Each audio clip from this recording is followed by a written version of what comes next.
So today I want to reflect or cover Asperger's as an adult female, Aspie. So, there's a lot of things that play a part in everyone's lives, and having Asperger's, there are so many things that in my environment that I can't control, and they often cause me to be irritated or hypersensitive, oftentimes at the most inopportune moments. For instance, being in a car, certain sounds on the road, certain vibrations in the car just literally drive me crazy. I can't listen to certain music in the car because I just feel like there's this high vibration within my body, and it just agitates me to a point where the environment has to change so that way I can function, because I tend to want to lash out. And as I've gotten older, it's been easier to control that. But I have also had to learn how to communicate that something has to change within that environment. So that's something that I deal with often. Another is the hum of lights. The fluorescent lights are the worst, and I can't drone them out for whatever reason. I hear them all the time. And it doesn't matter if I put music on, I can still hear the hum of fluorescent lights. And again, it just aggravates me to a point where I feel like I'm on pins and needles. And so the agitation oftentimes can manifest in me lashing out at people around me, and not a good thing. So again, another element in the environment that, if I have control over it, I remove them.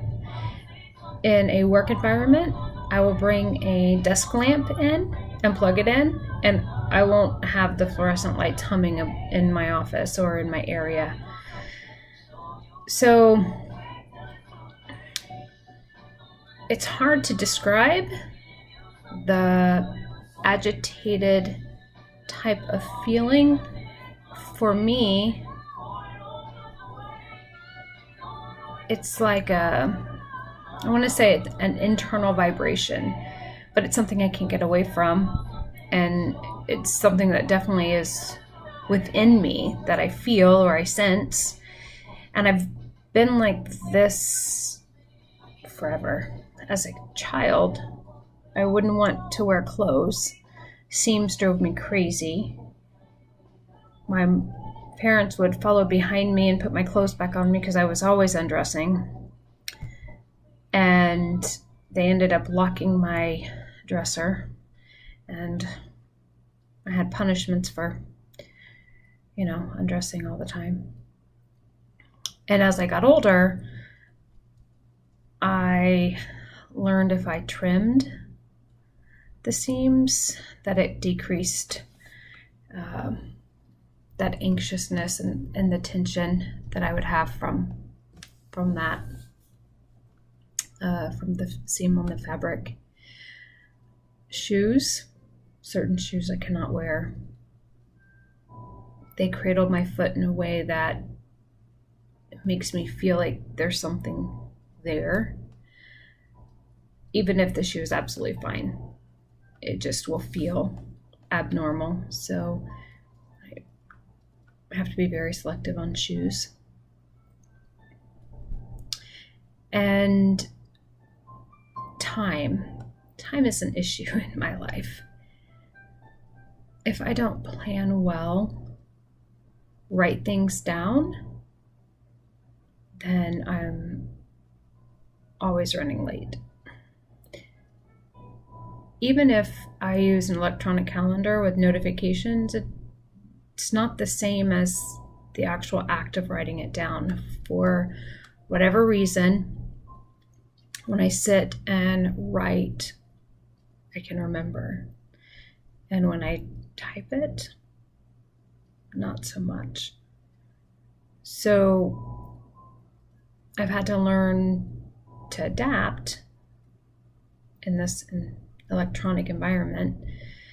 So at work, I will put things into Outlook, into the company calendar. And then I have my own little calendar at my desk and I jot it down so that way I can memorize it. Actually, it's almost as if the act of writing enables or perhaps turns on a switch inside my head that just allows me to see it, because I don't really remember the times per se. It's like I have a photo in my head that I can draw from. So the act of writing helps draw that picture.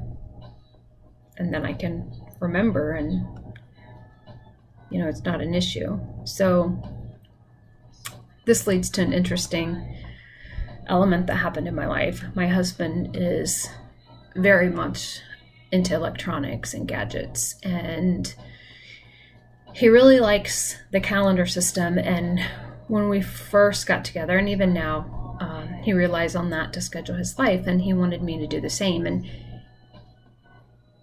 he would tease me, and lovingly tease me, about the need for all this paper product, because he's very much a minimalist and he likes to scan everything in, write as little as possible. He doesn't mind typing, but doesn't really enjoy the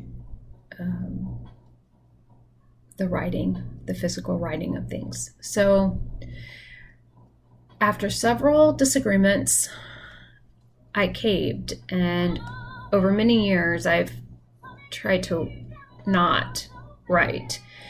And this has escalated into many fights between him and I, because now I'm late to everything.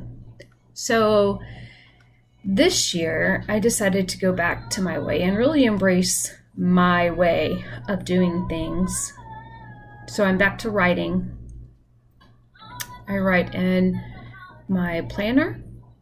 I put it on my husband's electronic calendar. And I think the biggest obstacle to going back to what I know works for me is routine. So making it a daily habit, because I've gotten out of the habit. Any time you are trying to form a habit, 21 days, so 3 weeks.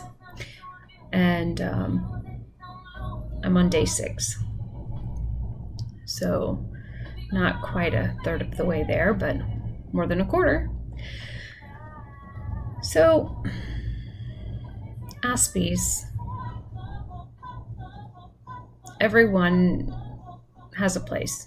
And every person I've ever met with Aspergers adds some different element or perspective to the world and to life in general.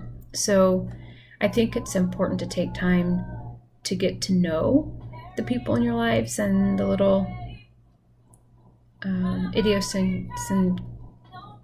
idiosyncrasies that they have, because it helps you appreciate the world a little more and the environment you're in a little more. So as I head out to start my day, I hope each and every one of you has a great day going into the weekend, a safe weekend, and I will be back on tomorrow.